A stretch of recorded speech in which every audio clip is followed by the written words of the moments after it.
Moi, le bargain du mois ici, là, qu'est-ce qui reste ici, là? Ce tapis-là ici, là, dans 2 semaines, vous ne pourriez pas avoir ce tapis-là pour 7 000 piastres. Okay. Ce sympathique vendeur de tapis, c'est Charles Bouchard.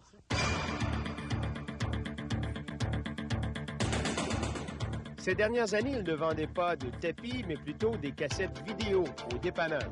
Sa stratégie, vendre un lot de cassettes bon marché et se sauver à pleines jambes une fois le chèque encaissé et les cassettes livrées. Il a opéré sous divers noms, Étoile Distribution Vidéo, Super Vidéo Distribution et plus récemment, Alt Vidéo. Il a trompé des dizaines de commerçants de la région de Montréal, en Estrie et en Mauricie. Tous se sont retrouvés avec un lot de films démodés, dont plus de la moitié étaient des films porno. Aussitôt que j'ai placé mon inventaire, que je me suis rendu compte que dans le fond de mes boîtes, j'avais des vieilles cassettes. J'avais énormément de cassettes porno qui ne faisaient pas mon affaire. Puis le monsieur m'avait promis de revenir le 5 janvier. Puis ce qui n'a pas été le cas, il s'est jamais présenté.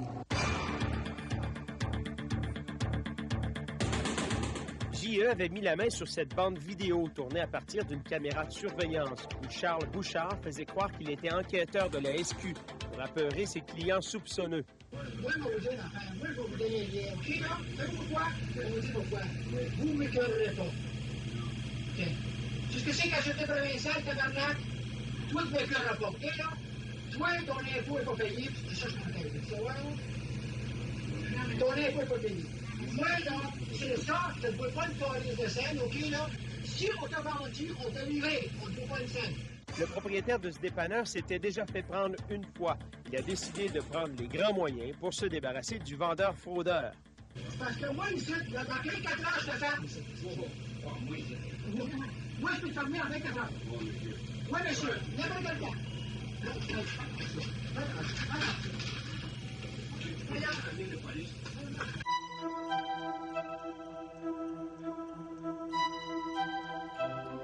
Claude Simard est une autre victime de M. Bouchard.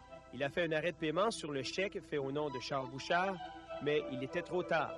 Bouchard avait déjà encaissé la somme de 3 185 $ dans une caisse populaire de Brossard. Ça a traîné un an et 3 mois. Ils ont essayé tout le temps de retracer M. Bouchard, mais c'est introuvable. Ça a l'air qu'il n'y avait rien non plus. Ça fait. Okay. Vu que moi, j'avais signé le chèque au nom du marché de la Traverse, eux autres, j'avais le droit de se reprendre. Charles Bouchard était disparu.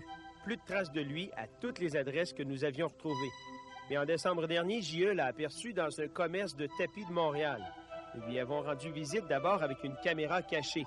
On se trouve alors en présence d'un vendeur de tapis fort sympathique. Ça, il garantit 10 ans Stainmaster. Seulement, lui, il n'est pas rose, il est pêche. C'est ça. Puis il va dans les lignes comme ça. Quand on baisse les lumières dans une chambre à coucher, ça fait une maudite belle map autour du lit. Seulement, il n'y a pas de dessin. Il nous a même tendu la main à notre départ. Mais avec la caméra à vue, vous voyez comment il réagit différemment lorsque nous lui tendons la main. Vous êtes M. Bouchard? Charles? Martin Evrel, TVA, émission JE.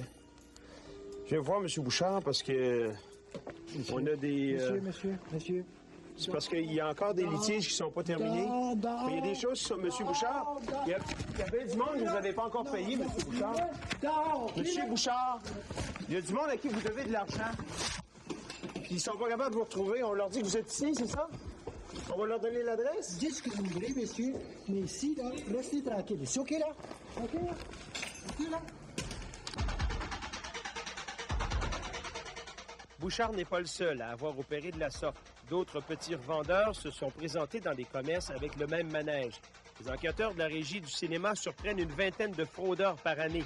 Il faut se méfier des cassettes ne portant pas l'étiquette de la Régie, des cassettes portant l'ancienne étiquette et des compagnies bidons qui n'ont pas d'adresse ni numéro de téléphone où on peut les rejoindre. Avec l'intervention de J.E., Bouchard a finalement laissé tomber la vente de cassettes vidéo. Certaines victimes le poursuivent actuellement devant les tribunaux, mais pas toutes. Maintenant, il y a toujours possibilité pour vous de poursuivre M. Bouchard, oui. Ou une autre chose. Est-ce que vous allez le faire? Ah non, regardez, ça fait... commencera pas de défense pour rien.